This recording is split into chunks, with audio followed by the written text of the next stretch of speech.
There is nothing. Only warm primordial blackness. Your conscious ferments in it. No larger than a single grain of malt. You don't have to do anything anymore. Ever. Never, ever. An inordinate amount of time passes. It is utterly void of struggle. No ex-wives are contained within it. An awareness creeps up on you.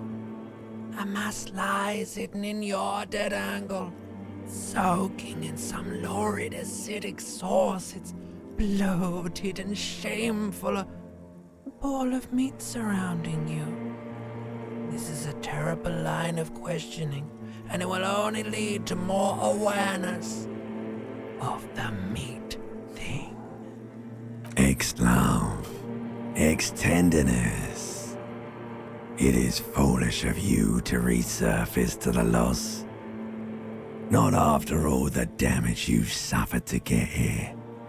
Some of it irreversible. Stay. Sail with me through the abyssopelagic zone.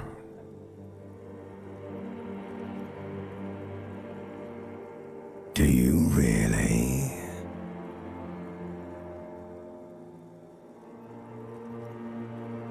Alright, nothing down to fuck all, borough.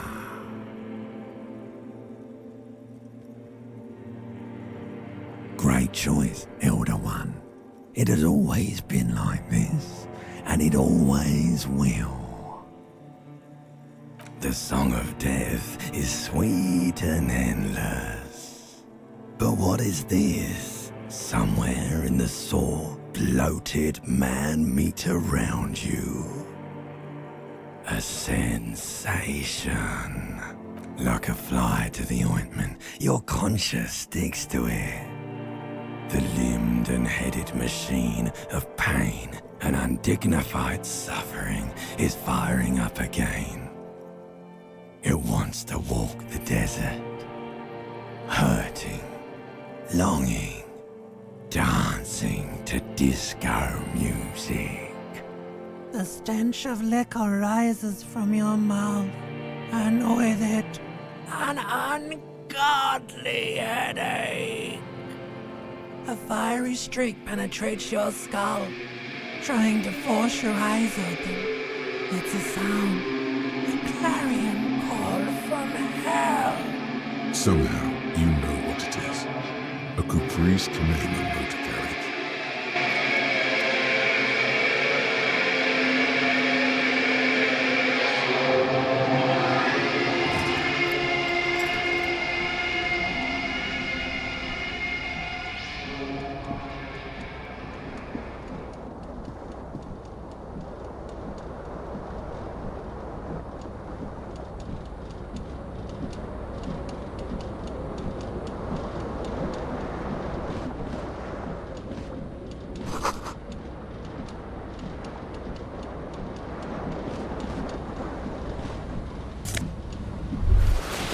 You hear a jingle.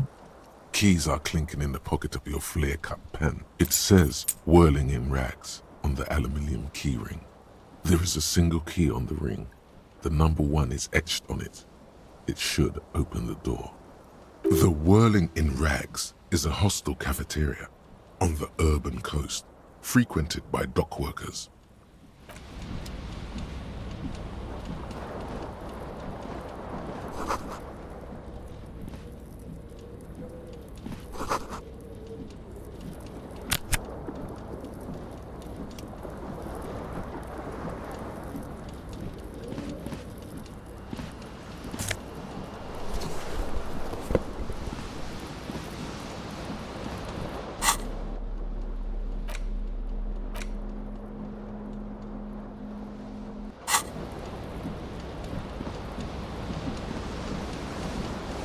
The window stands broken in its frame. Cold wind blows in. The shards face outward. Whatever broke this window came from the inside. A fine web of scarring covers the back of your right hand, but none of it is recent. more likely a projectile than a held object. There are no fragments on the floor from pulling a tool back in after impact. Something you've done before. It is too large for a bullet, yet too small for a piece of furniture. You're looking for something heavy and larger than your fist. The single green shoe you found fits the hole almost as well as your foot. It would have also been heavy enough if thrown with force. Congratulations, you smashed the window with your own shoe. Now you only have one. If you're lucky, you could still find the other one on the balcony outside. The door to it should be outside your room. A cool wind gushes in. Your toes curl up from the cold.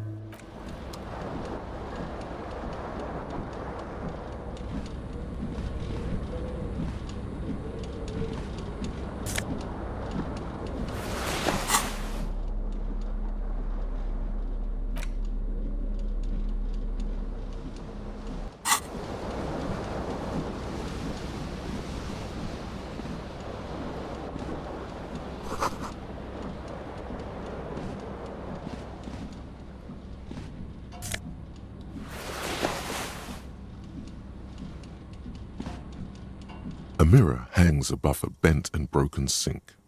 In a fierce discharge of masculine energy, someone is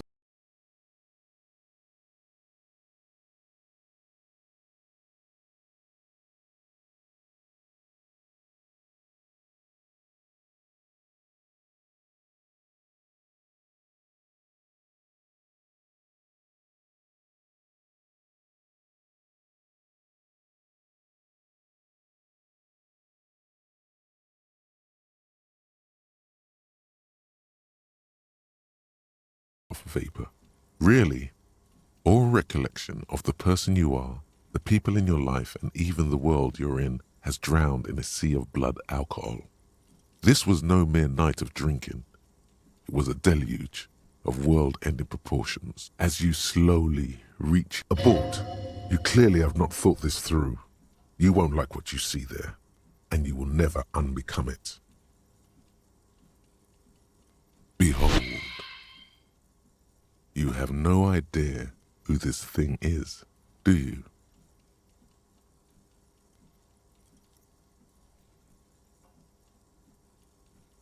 It appears you're also dead.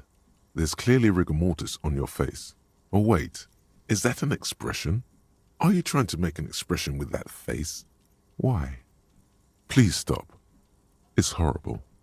You're scaring yourself. You can't, can you? It's like it's not even voluntary anymore. You have worn that grin into your face, and now it won't come off. What does it even mean? What is the emotion you're trying to convey?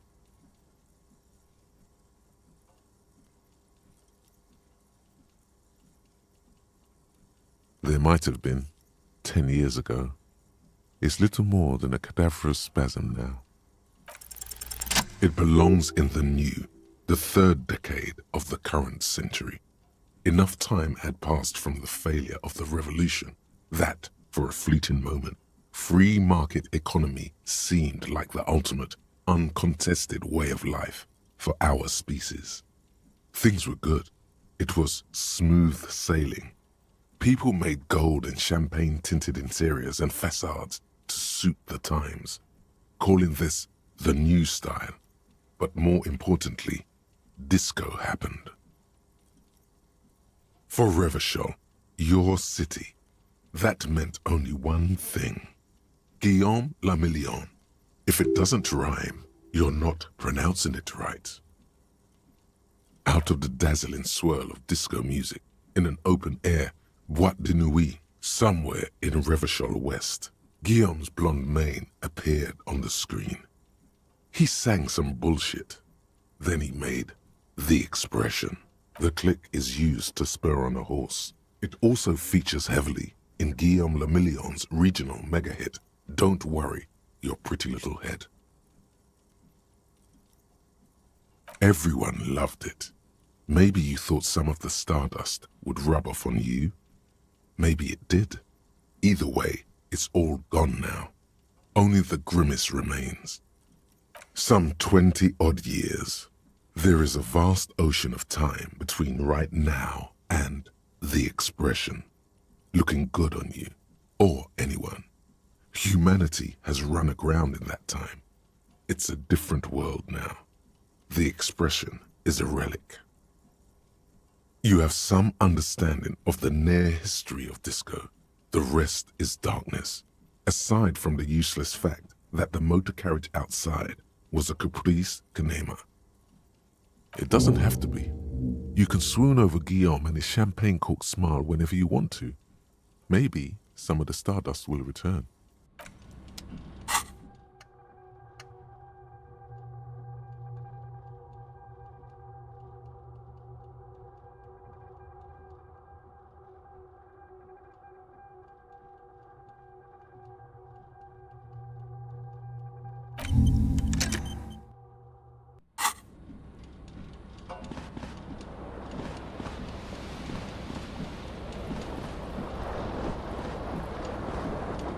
This fan has two chain pull switches.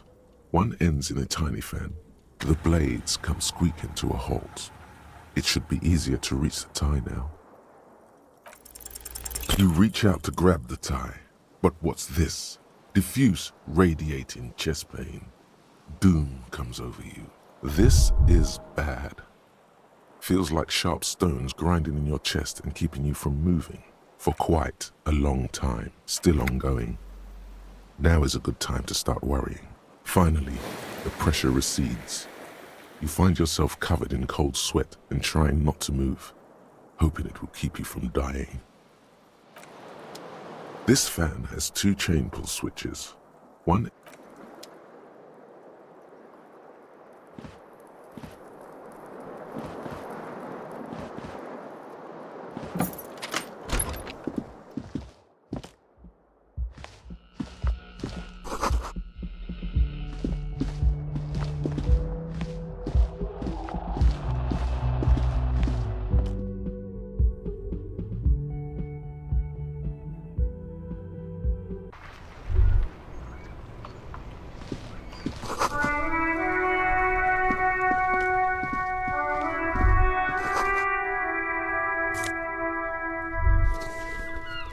There they both are, two identical shoes, both copiously green and indiscriminately snakeskin, reunited on your feet like two baby crocodiles. Good, they're balanced, comfy.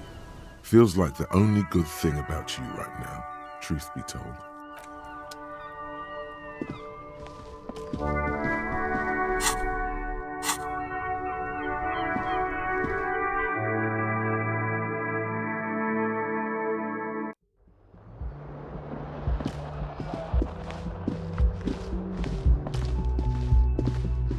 Hello, officer. The young woman raises a cigarette. A silver jumpsuit falls off her like scale armor, sparkling.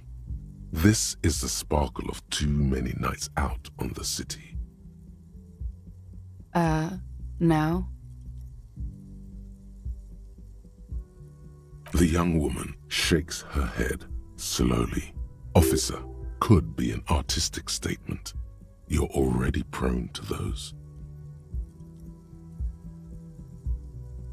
No. You're a police officer, sir.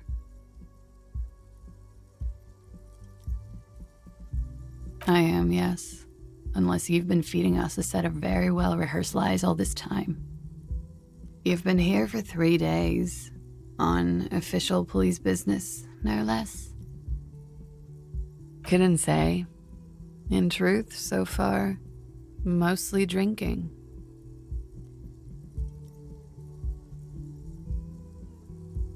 Don't be so harsh on yourself. They let almost anyone be a police officer. Could it be because of the drinking? Of course. Be careful, officer. They don't like the police around here. She looks back at you, a light glinting off her eyes. Goodbye.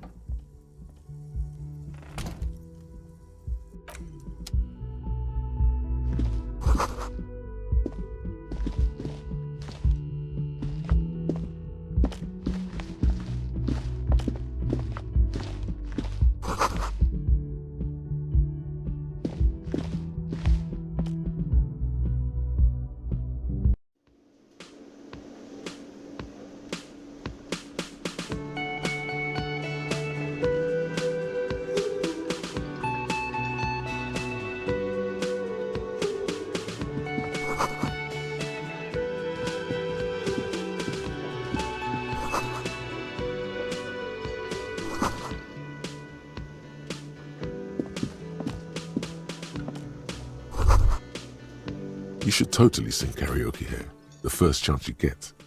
Your emotions need to be expressed. People need to know your vast, oceanic soul. Utterly. And it needs to be heard. Through a PA system. By other people. Who is mistakenly identified as a cop for his prominent jawline? Yes, sounds likely. You should probably go on stage and pose for a moment when you're done with this thought. See if it works. You have not yet stumbled on the right lamentation, but it's out there. It'll come to you. You will wreak havoc with it. Don't worry. Serves them right. Wipe that smirk off their face with your sad, tragic song. Who's laughing now? No one. You have to find something tragic to sing first, though. A man in his late 20s stands behind the counter, inspecting a stuffed seabird. As you approach, he gives you a sideways glance, then looks down again. That was disdain in his eyes. Even now he is purposely ignoring you. Looks like he's not a fan. Oh no, you're a hero. A real hero cop. Could the massive property damage upstairs have anything to do with this? Am I? Or did you ride in, take the body down, solve the murder, and not trash my hostel room? You're right, you didn't, and it's only taken you 3 days not to. No, I haven't seen you around. I'm not always here. A competent work of taxidermy. The white and brown seabird lies among piles of coasters and drying mugs. One of its wings broken. The man is trying to mend it. Looks like the bird was ripped off the shield that was used to mount it, most likely on a wall. This is the Great Skua. The seabird is the symbol for the discovery of the Encyclopedia Isola, the part of the world you are in right now. Look, your buddy is over there. Why don't you go and talk to him, okay? He pretends not to hear you, concentrating on the bird.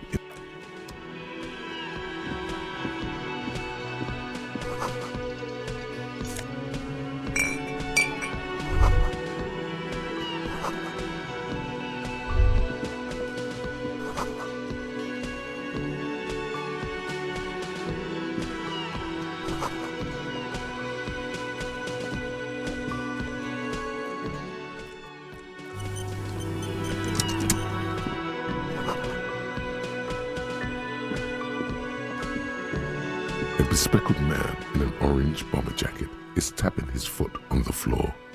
Looks like he's waiting for someone.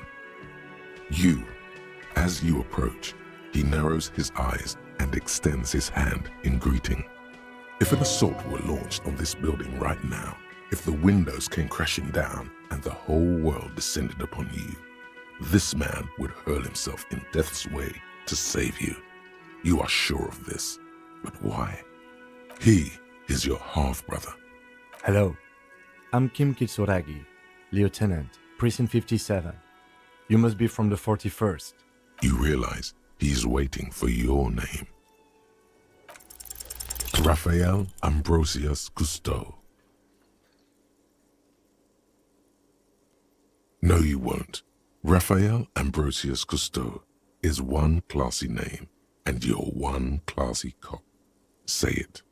Yes, well... Not for a moment does he believe that's your real name. He casts it aside as an intra-departmental joke or a peculiarity he doesn't understand.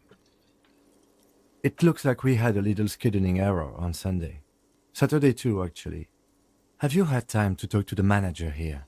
What he means is, he has been trying to meet up with you for 2 days, but you have been otherwise occupied. If you don't mind, we should talk to him again.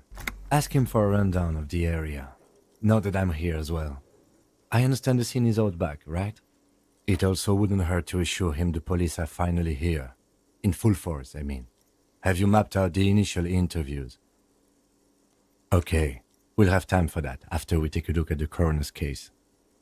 Have you removed the dead body from the tree? Mm-hmm. Sure. But did you take it down from the tree? Does that mean the body is no longer in the tree? Completely. Does that mean you took the body down from the tree? So, the body is still in the tree. This is the first time you detect a weariness in the lieutenant's voice. It is obvious he would have preferred for the body to no longer be in the tree. Where it has been hanging for 7 days straight. We should go there as soon as we are done talking to the owner. We all feel that way sometimes. There is no such thing as a police officer, I'm afraid. What remains is that there is a dead body in the tree. Someone has to figure out who put it there. If we don't, no one else will. And then, soon after, dead bodies would be dangling from all the trees. But first, we have to take it down.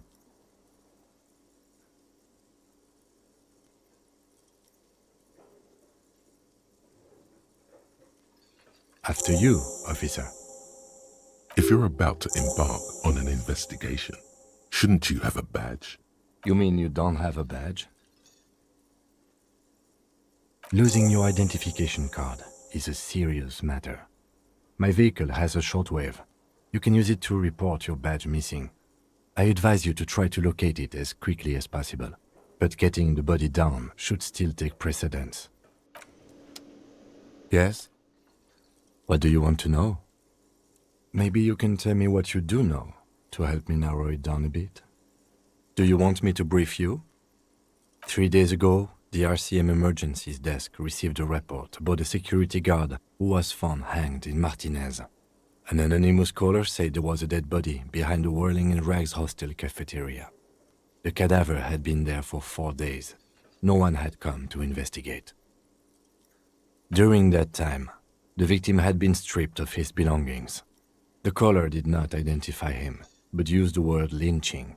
There is an ongoing labor dispute between the local dock workers and the logistics company Wild Pines. I was told we should approach the death as part of this dispute. A security guard or worker of some sort hired by Wild Pines. This was just hearsay from Martinez, of course. We need to find out the truth. To find him or her is one of our tasks here. For now, all we know is that the tone was muffled using a device of some sort. The desk could identify neither the caller's age nor sex. There's a strong prejudice against involving the RCM in what's seen as union matters. The dock workers' union is the de facto police in Martinez. Now it appears they've started executing too. We cannot allow that. That's us, the Revachol Citizens Militia. We're the police in this city. The RCM, or the Revachol Citizen Militia, is the police force you and him are part of. A self-organized peace corps of the occupied city of Revachol. The RCM operates within a legal twilight, yet its authority is rarely questioned. It's super useful to know this. That's right.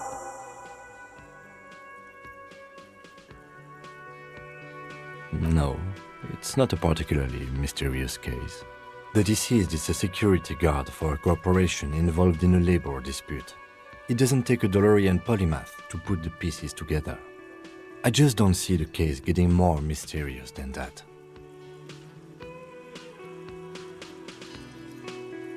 I can assure nothing like that will happen. Do you know why not? No, something isn't happening. Because it's not part of reality. So desperately mundane. You need to funk this case up. There's something the lieutenant isn't seeing. The universe is too irrational, too morally complex. You should convince him. I'm afraid you and I are pawns in a pissing competition. You don't know? I assumed you were in on it. Better still than an imbecilic cop-off. It's just stupidity. We shouldn't waste any more time on it. If you want my take, ask me after we've inspected the victim. Was there anything else you wanted to know about the case? Good.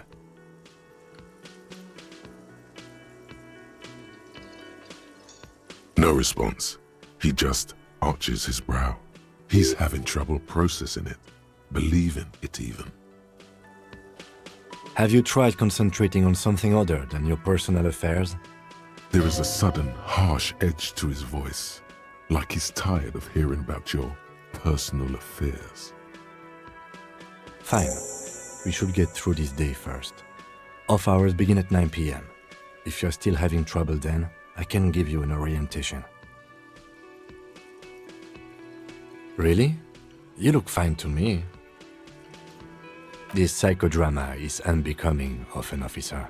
Clearly, he prefers to think you're malingering. He cannot fathom that anyone could drink so much as to retroactively erase their entire life. Then you should consider seeking medical attention. You can use the radio in my kinema to call your station's Lazareth. Was there anything else you wanted? Me? I don't see how my life is pertinent to the investigation. That's a fair point. All right, for the good of the investigation, what do you want to know? What do you mean? I have no idea what you're talking about. The lieutenant's conceptualization skills must be rather rudimentary. The lieutenant is a police officer of the old school. His concerns are material and extrinsic, but this isn't an old school case.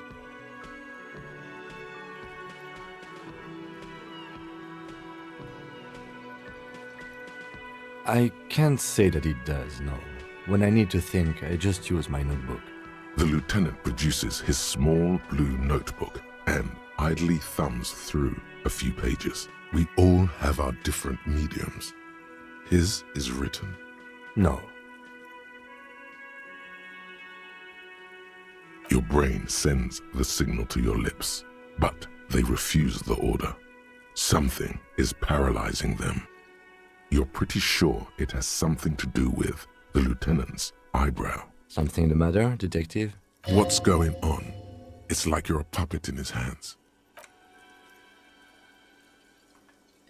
The lieutenant relaxes his eyebrow, and you seem to regain control of yourself. Good. Let's change the subject.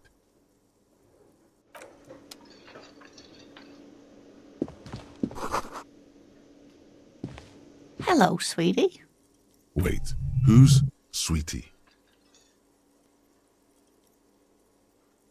You're a handsome man, officer, with your mustache and your chiseled jaw and that silly dimple on your chin.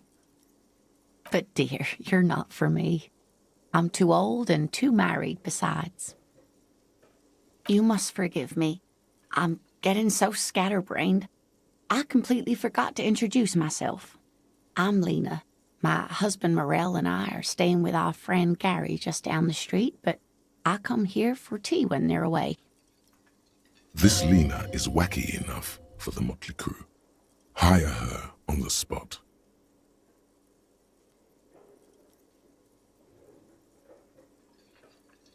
Yes, officer. You look rather dazed. Like a stunned fox. But surely things can't be that bad. Oh my. You know where we are, right? That's right. And where is the Whirling-In-Rags cafeteria itself located? Yes, indeed. We are in the fine city of Revachol. The new disco dancing. It seems like a lifetime ago. Much has changed, but it is still the most beautiful city in the world. A rare jewel set in the sand between the pines. Everyone says so, even foreigners. Speaking of history, you know what year it is. Yes, that's right, dear. How splendid. Here, take this pen. Knowledge should always be rewarded. Her relief is palpable. She was getting pretty worried about you there, but now she relaxes her shoulders. I can tell that this is taxing for you, so I'll just ask one more question. What regime are we living under? What mode of government?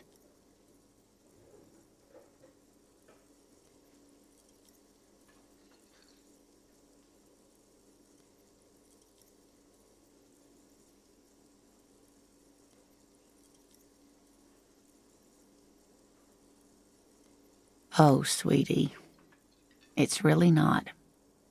There used to be people who thought that way.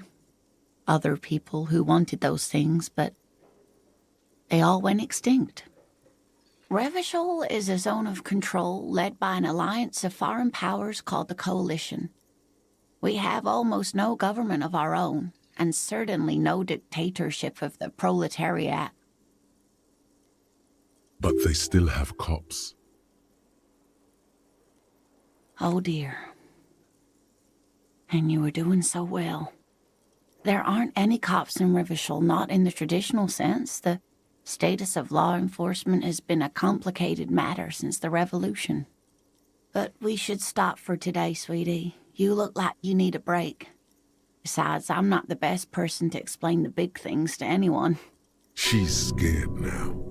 She's realized you really are brain damaged. A defeat, I'm afraid. The people of this archipelago tried to build something new, something different. The rest of the world didn't like it, so they came and ended it. This was 42 years ago. It has something to do with everything. I really don't know how to explain it better. You were doing quite well up until the end there. It does look like you're having trouble remembering things. History and places. Remembering reality in a word.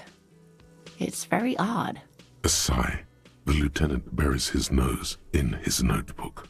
But maybe a fresh set of eyes is what the world needs. And while I'm no doctor, such bouts of amnesia are often temporary, so I wouldn't worry too much. Someone more educated in sweeping matters. Maybe you should ask. No, I'm not an encyclopedia. I won't be a guide either. I'm a detective. Of course. Then I don't know. Someone rich, maybe? Wealthy people are educated. Though I don't know where you would find a wealthy person in Martinez. Whatever do you mean? Sequence killers? Oh my. But I think you already have a partner, sweetie. A partner who needs you to help him get a corpse down from a tree. I can assure you with absolute certainty, there are no sequence killings taking place in Martinez. Now, gentlemen, no need to squabble. I wouldn't be of much use to you anyway, sweetie.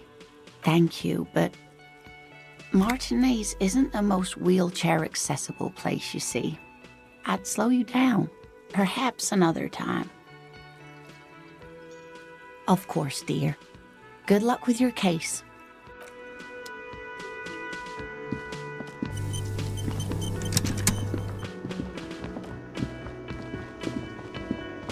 The man with the unimpressive beard notices you approaching.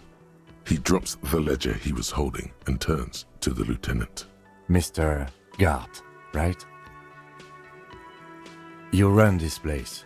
Yes. I am Kim Kitsuragi from Precinct 57. This is an inter-district investigation, so joining me from Precinct 41...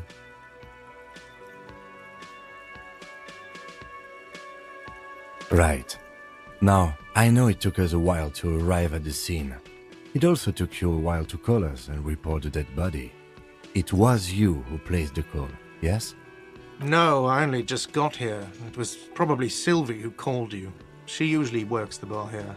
I'm only temporarily taking over her duties. Do you have her number? As a matter of fact, I do. You said you just got here. From where? Are you a local? What, of Martinez? No. I live in Jamrock. I only sometimes come here to keep an eye on the place.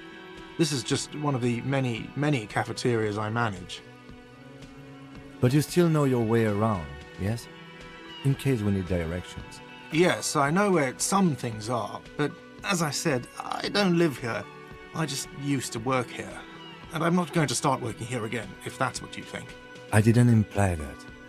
Detective. He probably means this is where you step in and ask your questions. Yes, Detective Crystal. I have everything. You? Yes, yes. He means, do you have questions for me, like a police officer would?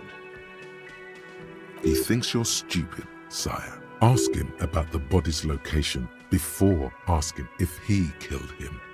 People give up information in the more innocuous questions, which you can later use in the more sinister ones, not vice versa. Behind this building, there's a courtyard. They hoisted him up on a tree there. That's easy. See that door there? First you exit through that. Then, to your right, you should see a big hole in the fence. A really big one. You can get to the courtyard through there. No need for the keys. The hole is big enough for the Franco-Nigerian cavalry to fit through. This man means the heavy cavalry of the innocents Franco-Negro, sweeping over the plains and nations of the enemies of mankind. 5th century style. Unified currency and the concept of cool came in their wake. They wore lamella and carried guns. But first and foremost, Franco-Nigerian heavy cavalry was really, really wide. That hole in the fence must be enormous. She went away because none of your business. Have they not been telling you you're a cop? Okay, you got me. She went away because of the dead body out back. And because I asked for her number. That's why Sylvie went away. I hope you appreciate that. Thank you. I asked an employee out. She didn't want to come, but felt obliged to. It was a bad idea. Now, what is so goddamn fascinating about that for you? It's got nothing to do with the lynching.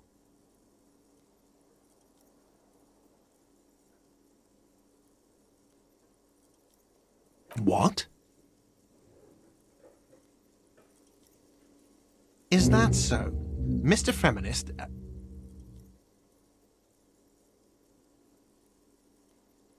I don't know who killed him. I'm not the police. That's your job. This is it. He said they hoisted him up on a tree. Who is this they, if he doesn't know? Oh, people are saying it was the union dock workers, that it was a lynching. The locals, the customers, the people who eat here, a lot of dock workers eat here. Sylvie told me everyone knows the dock workers did it. Did the debarders themselves tell her this, or is it a rumor? I don't really know. You'll have to ask her. I would suppose it's because they have nothing better to do. You mean the strike? Yes, the strike. The man they hanged was a security guard for the harbour company, I hear. A mercenary. The unionistas probably thought they'd send a message. The lieutenant turns the page in the little notebook he's been scribbling in. Let's go. Not so fast, Mr. Feminist. You owe me 130 real. Oh, excuse me. You owe me 130 real. The IIR, or Inter-Isolary Real, is the global reserve currency. Whatever part of the world you're in right now, it's safe to assume he means you owe him some money. Wow, you're a genius. Yes, that's right, money. You owe this establishment 130 real. What are you, a philosopher? Money is what grown-up people use to pay for things. Things like this hostel room or 8 bottles of potent blend and 9 packs of Royal Extra. We use it for everything, really. Are you serious? From your work? I don't know. You can take bribes, I guess. I'm sorry. I don't think cops can take bribes. Some do take recompense, but only to survive. For survival, to pay me. Unless you want to become a hobo. Do you want to become a hobo? There's nowhere else to stay in Martinez, and it's a cold spring outside. Money doesn't make you happy, but it lets you be unhappy for a while longer. If you run out of money, you die. It's like that for all of us. Me too. That's why I need you to pay me. I'm not an arsehole.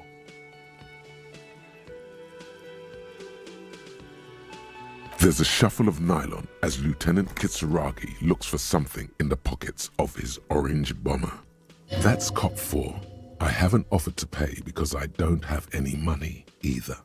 Let's see. 3 nights at a tariff of 20 real comes to 60 real. Then there's the window you annihilated. The hole in the window was the first thing I saw when I came to work. So don't try to tell me you didn't. That will be 40 real in damages. Another thing you've annihilated is half the bar. You've run a tab of 30 real. Actually more, but we'll round it down to 30 for your hard work maintaining the stability and order of Revachol. That's 60 plus 40 plus 30 equals 130 real. And yes, real is still money. I'm sorry, but he has to pay. I can't let him stay here any longer if he doesn't.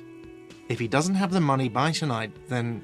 Officer, maybe you're better off working this from home for now. You live in Jamrock, right? It's not that far away.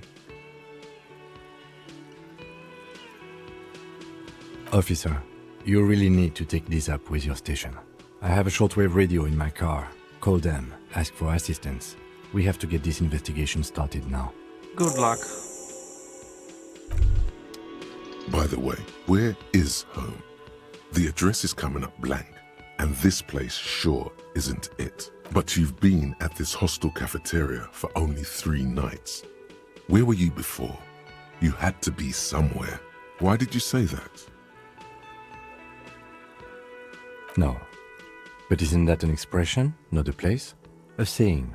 Up on Marvel Hill, a great high place. One that is impossible to climb back to. That doesn't sound like somewhere you can stay if you run out of money. Entertain the thought when you get the time. Maybe being a hobo and a cop has its advantages.